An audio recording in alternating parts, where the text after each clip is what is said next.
അയ്യപ്പ സംഗമം സംഘടിപ്പിക്കുന്നത്? അതിന്റെ പിറകിൽ കൃത്യമായിട്ടുള്ള അജണ്ടയുണ്ട്. ആ അജണ്ട ശബരിമല സംഭവത്തിന് ശേഷം CPM-ന് നഷ്ടപ്പെട്ടു പോയിട്ടുള്ള ഹിന്ദു സമൂഹത്തിന്റെ വോട്ട് ബാങ്ക് തിരിച്ചുപിടിക്കുക എന്നുള്ള അജണ്ടയാണ്. അത് തിരിച്ചറിയാൻ കേരളത്തിലെ ഹിന്ദു സമൂഹത്തിന് സാധിക്കും. ഇപ്പൊ ദേവസ്വം ബോർഡ് പറയുന്നത് ശബരിമലയുടെ വികസനത്തിന് വേണ്ടിയാണ് ഈ സംഗമം എന്നാണ്.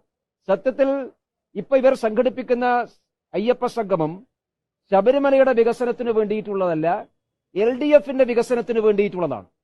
കഴിഞ്ഞ തെരഞ്ഞെടുപ്പുകളിൽ LDF-ന് നഷ്ടപ്പെട്ടു പോയിട്ടുള്ള അവിടെ വോട്ട് ബാങ്ക് തിരിച്ചു കൊണ്ടുവരാൻ വേണ്ടിയിട്ടുള്ള ശ്രമമാണ്.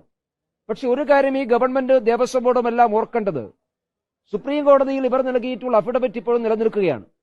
ദേവസ്വം ബോർഡും സർക്കാരും ശബരിമലയിൽ യുവതികളെ പ്രവേശിപ്പിക്കണമെന്നുള്ള നിലപാട് സ്വീകരിച്ചതാണ്. ആ നിലപാട് ഇതുവരെ പുറകോട്ട് പോയിട്ടില്ലല്ലോ. ആ നിലപാടിൽ എന്തുകൊണ്ടാണ് പുറകോട്ട് പോകാത്തത്? സംസ്ഥാന ഗവൺമെന്റിന്റെ നിലപാട് ഇപ്പോഴും അതാണല്ലോ.